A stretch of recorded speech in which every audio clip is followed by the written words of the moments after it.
Good afternoon. Welcome to Kelowna Now Live. It's Jason Mann with Jim Check and your headlines for the afternoon. Let's start off with making your home net zero. You can save money, save the environment, and now boost the value of your home too. There you go. That's what you can achieve by making your home more energy efficient. Efficient? What's that word? Is that efficient? Is that a word? Efficient. Possibly even coveted net zero or next gen. And the future is demanding net zero now, so it's now the time for homeowners to invest in energy efficiency, says Karen Eager-Blank, CEO of Wilden. I've been up there and seen those homes. They look amazing. And it's the innovative master plan community in Kelowna. They've been doing a lot of that stuff. They have even geothermal up there as well. Yeah, so they have their own energy company, right? So Steve McNall did a great story on that. You can go up there and read all about that, and you can maybe even get a tour of this home, right? They're going to have a workshop. It's called the Wilden Living Lab. And it's involved because it's the actual home in Wilden neighborhood built by Authentic Homes that is net zero. And net zero actually means that the home is highly energy efficient and produces as much energy as it consumed. I mean, my home might even be that because I produce 98%. I'm close 98% of the energy that I consume now. Net 2%, something like that. There you go. All right. And some news from the Symphony. The Symphony has made a difficult decision in firing Rosemary Thompson. At least that's what they say it's been, is a difficult decision. There you go. The board of the Okanagan Symphony Society has addressed the decision to fire longtime music director Rosemary Thompson. A statement from the OSS president, Judy Burns, on behalf of the board says the release of Thompson from her contract was done after a thorough examination of available information. They said they consulted expert advice, evaluated options, performed a careful analysis for making this difficult decision. She had quite a run, 16 years as the music director. Yeah, so I mean, it must have been tough. And then she quickly summoned legal counsel to file a claim for wrongful dismissal. And I guess that's where they're likely at. So there's a lot more information in this story. Again, you can go ahead and read that. And the Symphony looks ahead to an upcoming Christmas concert. Thompson has said she hopes to continue making music in Okanagan, a community she loves. So there you go.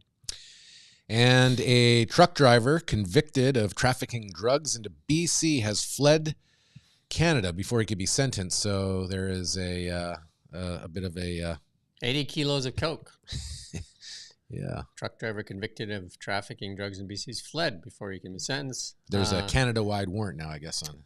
Yeah, I think he's in India, though. Yeah. Raj Kumar Mahimi, a 60-year-old from Surrey, was found guilty on September 6, 2022 of smuggling 80 kilos of coke at the Pacific Highway border crossing. The drugs had a street value of $3.2 million. That's a lot, right? Oof. You know, I said 80 kilos of coke is worth $3.2 million. He was due to be sentenced on January 9th, 2023. What's wrong with my tongue today? 2023. Boarded a flight from Vancouver to New Delhi on October 11th, 2022. Police have not explained how a man convicted of serious crimes was able to get on a flight before he was sentenced. We've asked for more information, and we're awaiting that information. There is a Canada-wide warrant out for him, but I doubt if they're going to find him here. So I doubt if he's coming back unless, and I don't know what our relationship is with India right now. I'm not sure if they're going to be willing to put him back on a plane for us, but I'm going to go with probably not. The two-way traffic scheduled to open on Highway 1 bridge south of Spence's Bridge. So that was due to the atmospheric river damage, and now they're getting close to completion there. Yeah, that's 2 years after the road was heavily damaged by those 2021 floods. Traffic will open single lane in each direction starting Friday, December 15th on the Falls Creek Bridge, better known as Jackass Mountain, which is 55 kilometers south of Spencer's Bridge. That's a cool little place, that town, too. There's a lot of like salmon fishing there when I was younger. Severe flooding hit parts of the province on November 21. 18 sites on the Highway 1 were washed out, including the culvert under the Falls Creek Bridge. So a temporary lane bridge was set up there. A quick road report note for you for CSN Collision. Heavy snow is expected in the North Thompson and along Highway 1.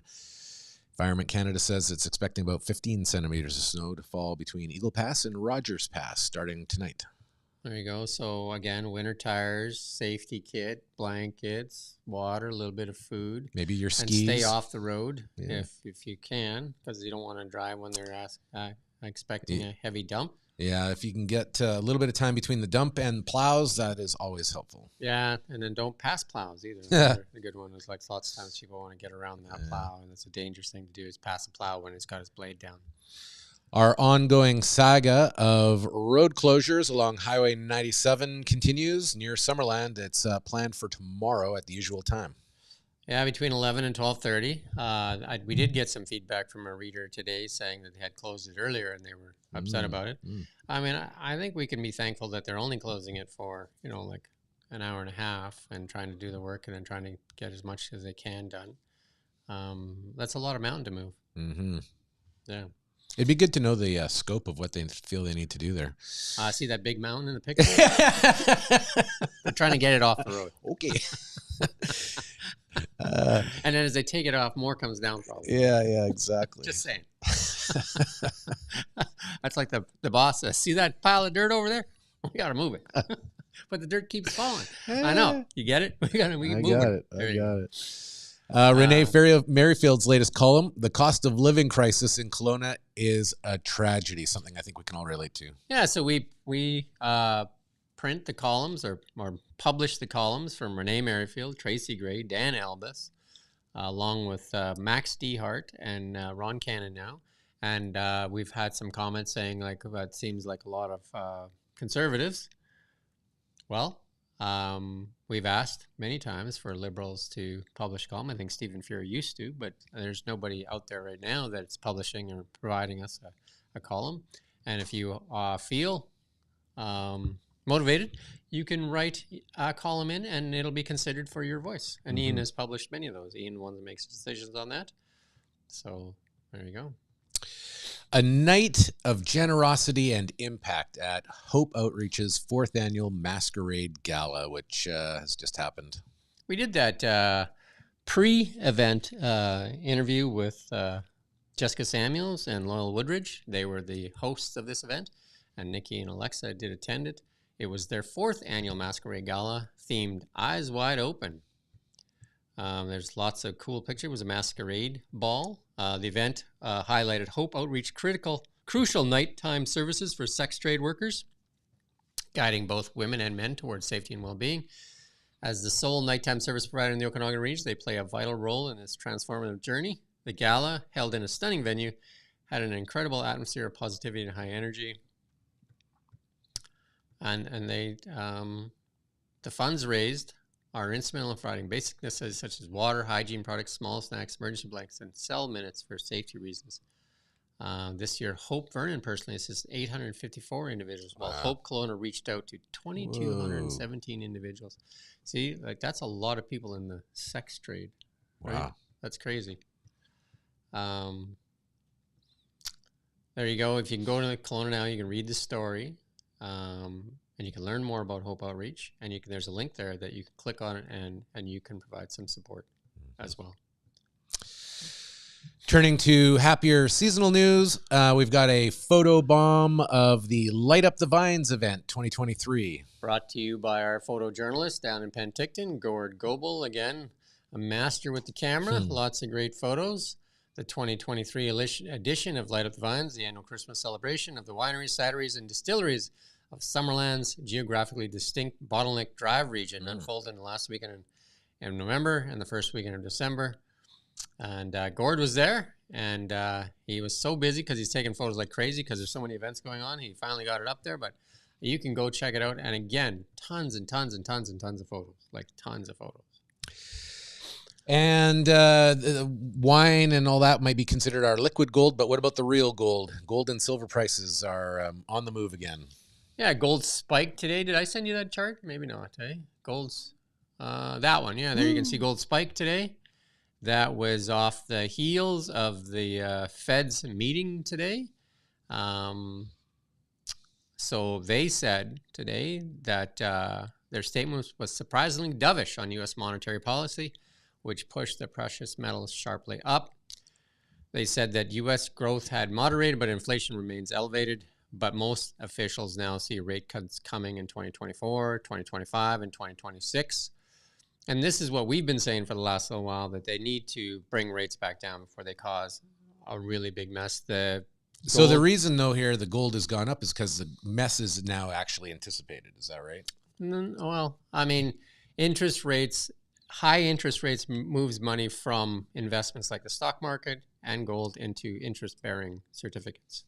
And now with interest rates coming down, the money will move back into the stock market, which had a big day, as did gold, because gold is more about stagflation. So like, an economy that's kind of where it's at right now in recession, and still higher interest rates will push people to gold. As gold is, Steve's working on a story right now that shows you the value of gold over millennia, like what a Roman soldier could buy with gold, and what a person in 1935 could buy with gold, and what a person today can buy with gold. And it shows you how gold holds its value. So that's really what gold is, like kind of the canary in the kitchen kind of thing, right? Or in the mine shaft, or what do you want to call it? So but then the chair, Jerome Powell, held his press conference, and he tried to talk hawkish. They try to talk hawkish, which means they want to be aggressive, and they say they still might consider rate cuts, but because they want to make sure they still talk tough, but you can clearly see that they're moving in the other direction, right? So the market is anticipating rate cuts in 2024, and I'm sure many people are holding their breath, hoping for that, because a lot of mortgages are resetting, right? So the Fed, Powell did say that he believed that it was the current high, that's the terminal rate, and they expect cuts in the future. But he says, he's there to raise rates if he has to. But again, automobiles in the States coming down sharply, used and new vehicles coming down sharply. So automobiles drove 1/3 of the inflationary pressures during COVID. Food is another one. Again, grocery stores showing record profits. Likely many of them anticipated higher costs and jacked up their prices, but they have not brought them down, and they need to do that. They need to do that. And I think, if you can see just how busy like bigger box stores like Costco are, right? So there's still some really good deals at Costco. So again, we need competition, and we need them to drop those prices, right? So that's the big thing for a lot of people, and the carbon tax too. Take it off of energy, and then I think we'll have a leveling out. A leveling out, and even we're going to have some. I think deflation is what's in our future now. Like looking out longer term, deflation because of technology. A lot of technology can cause deflation. Like it's like auto prices are going to come down sharply. Electric cars are going to be cheaper. And less maintenance. There's a lot of things where technology can do a lot of different things, and AI can help with agriculture and a whole bunch of things. So yeah, it's funny. Kind of if you look at like the adoption of technology, price of TVs or any of those sort of luxury items over TVs come down all the time. Yeah, exactly. Right. Technology does that, right? Yeah. So even in the recycling of many of the materials, like a lot of the materials that are being used now in EVs is recyclable, right? So, you could have bought a 60-inch widescreen for like $5,000 back in the day. Now it's like under $1,000, right? Well, I think you get them for $500. Yeah, exactly. X-Files. There you go. Happy birthday. Woo. Hey, there you go. Read Taylor Swift. Happy birthday to Taylor Swift. 34 years old. Hey. And I'm sure a billionaire. A billionaire. I'm sure she's even asking people, troll me all you want, right? What do I care? She can make a song out of you. 100%. Give her some lyrics, right? Do your worst. An amazing artist. Indeed. And Marcy's favorite. Yeah. There you go. And that's what's trending on X right now. Huh? One of the things. Oh, it's her birthday. Yes, of course. And the 13 days of Christmas rolls on. Today's day, we are giving away an iWave R. Oh, that's great. There's a picture of it. And the installation valued at over $1,000, like $1,150. What does it do? It ionizes and takes out all of the particulates in your venting system. So, when you have like, sometimes in some homes, you'll see on a sunny day, like sunbeams, kind of like dust and stuff like that in the house. it's going to eliminate all of that. It's going to eliminate smoke. It's going to eliminate. So you can have all the cats and dogs you want. I don't know if that's the case there, but here's what I know. It costs nothing to run, or very little, and there's no maintenance required. So you put it in, and all you're going to get is just fresher, better air in your home. And in the summertime, when the fires are going, it's going to be one of the best things in your house, I think. There you go. So that is up for grabs.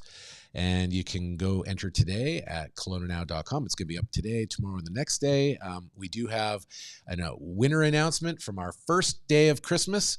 Congratulations to Stacy Lawrenson, who picked up a $500 gift card from Pearls Furniture and Mattresses here in Kelowna. So congratulations, Stacy, and keep entering to win. We've got lots of prizes to give away yet.